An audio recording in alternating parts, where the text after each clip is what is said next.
Hello everyone. Shoogie's real excited to sit here with us. Hi Shoogie.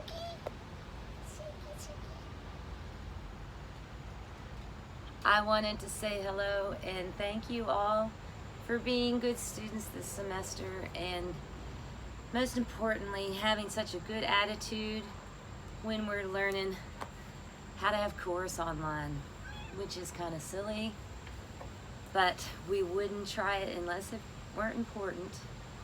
So I applaud all of you all for being in the class and for doing all this extra work on your own.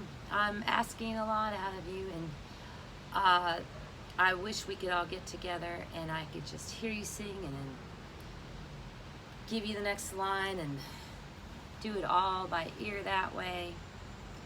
But I've been pleased with your uploads, and I think everyone has a very pretty voice, and I'm sure it's probably somewhat nerve-wracking to be isolated and record yourself, but everyone sounds really good, and just I applaud you very much. And thank you for being patient with me. I'm learning how to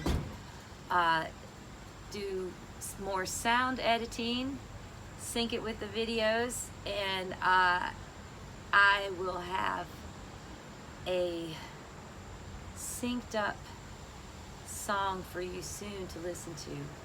I think I can do better than I did with that preliminary video I sent out earlier in the semester. It just wasn't in sync enough. Not your fault. It's just hard to do. It's hard to do in the video editing. So now I'm taking the sound file out, and I have more control over it, and I think you'll be pleased with the result. So sorry that's taking so long, but thanks again for supporting the group and being a chorus, even though we're all on our own in our own homes doing all this work. Okay, I wanted to introduce the next unit, and that is modern songs.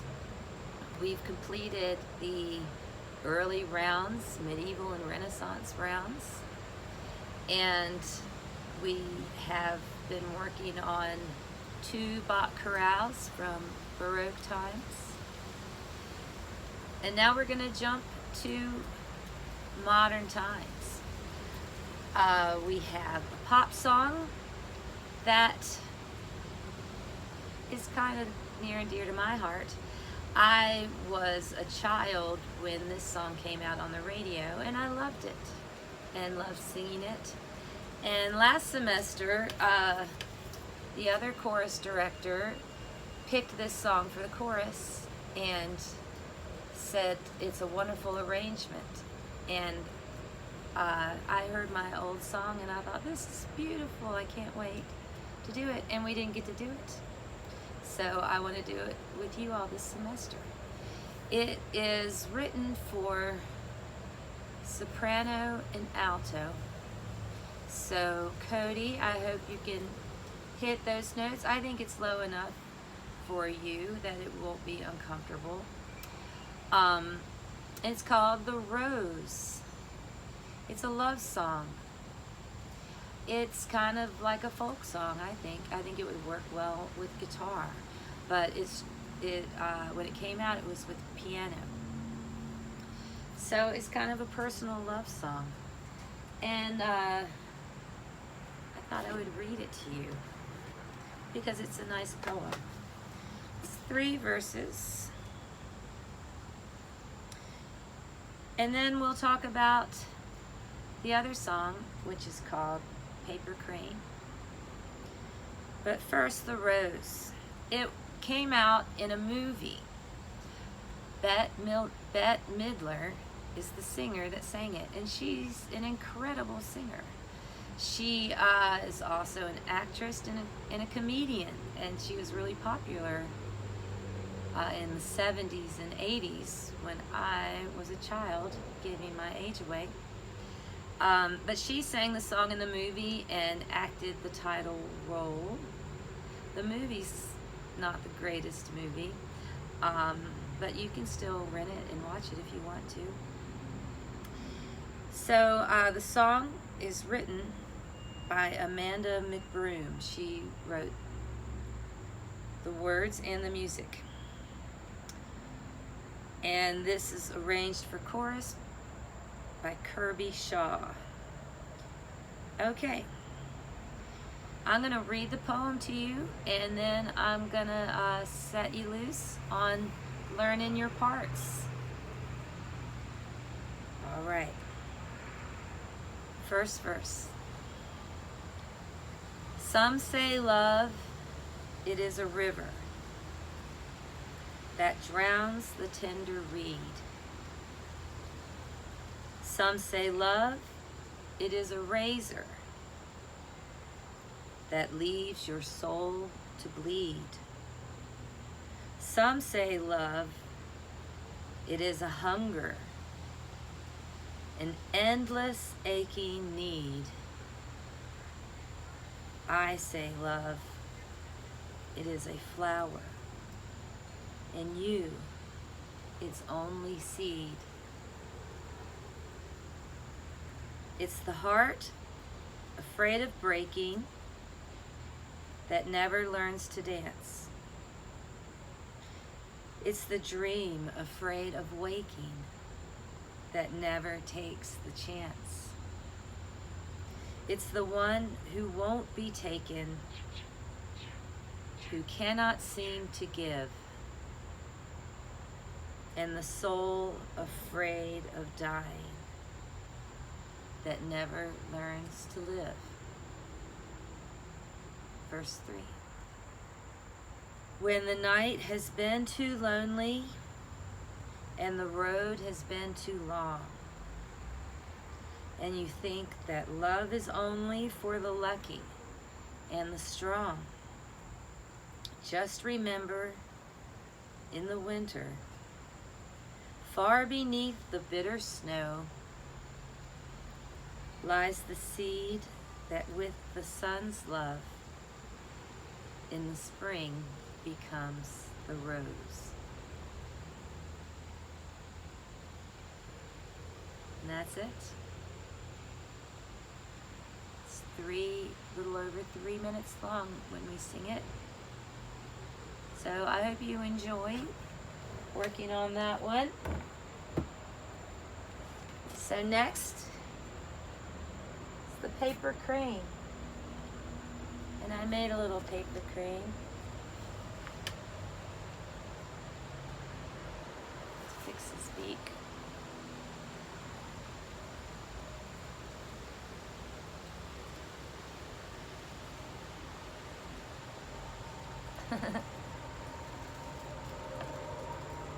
Paper Crane is written for chorus by a talented choral arranger named J. Reese Norris. And he was inspired by a true story from Japan. And it's the story of Sadako Sasaki.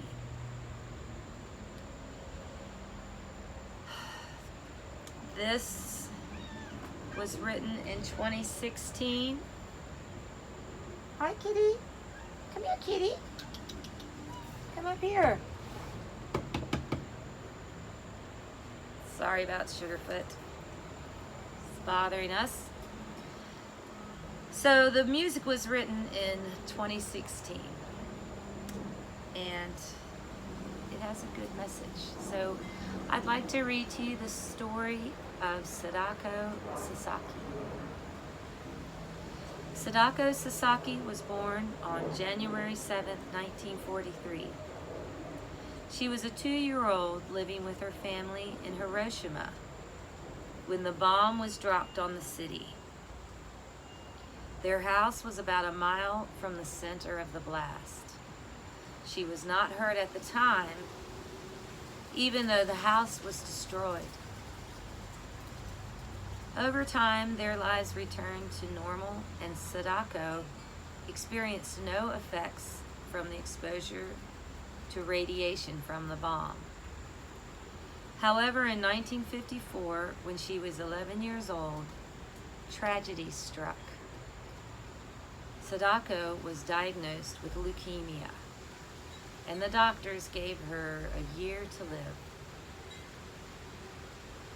In the hospital, Sadako was told of a legend that if a person were to fold 1,000 paper cranes, their wish would come true.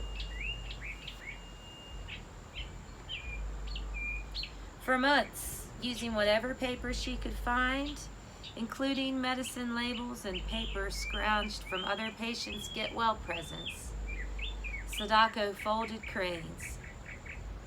In the end, she had more than 1,000. During her time in the hospital, her condition progressively worsened. After her family urged her to eat something, Sadako requested tea on rice and remarked, "It's tasty." Those were her last words. With her family around her, Sadako died on the morning of October 25th, 1955, at the age of 12. A statue of Sadako that was placed in the Hiroshima Peace Park, thanks to the fundraising efforts of her former classmates, read, "This is our cry. This is our prayer. Peace for the world." Many of the cranes were donated to museums by the Sasaki family. One of them, a tiny red crane, was donated by her brother to the memorial at the World Trade Center site in New York City. Heiwa is the Japanese word for peace. And here's a note from the composer, and I want you all to think about this and think if we might want to enact one of his ideas. So I'll ask you about that a little later. Here's the note from the composer.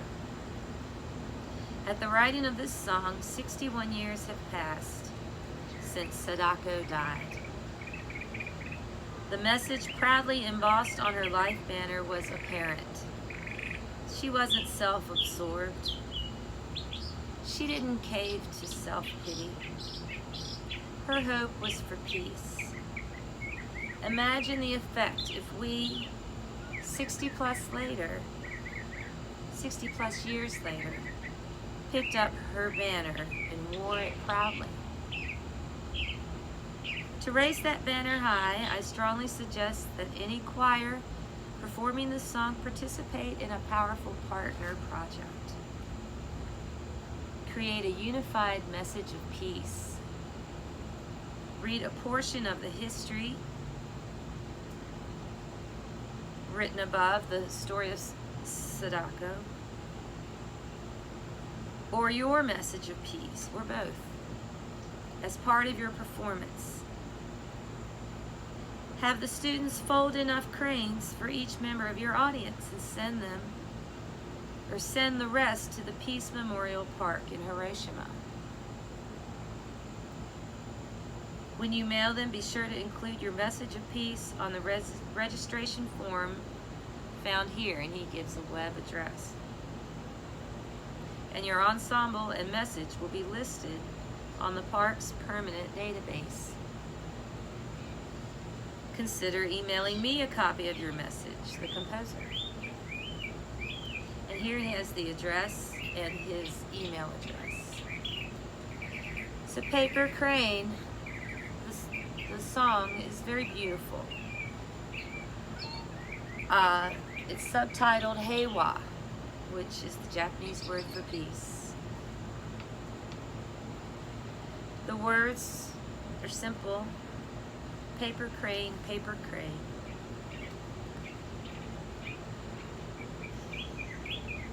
Peace on your wings and fly. I will write peace on your wings and fly. Hey wah, hey wah. You will fly all over this world. Peace upon your wings. Hey wah, hey wah. You will fly all over this world. Peace upon your wings. I will write peace on your wings, and you will fly. Hey wah, hey wah, hey wah. This is our cry. This is our prayer. Peace for the world. Peace for the world. Oh, paper crane. Oh, paper crane, you'll fly. Fly, fly, fly. Around the world. Fly.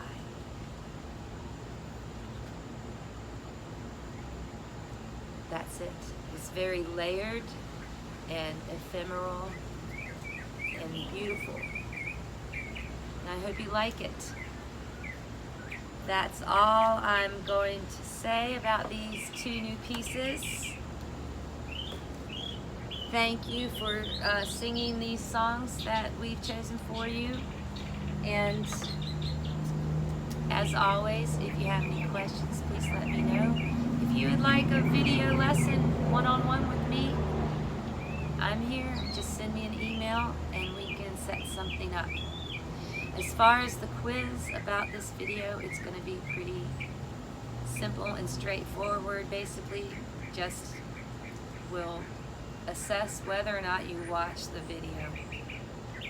So have a great week, and I look forward to hearing your beautiful voices again soon. Thanks.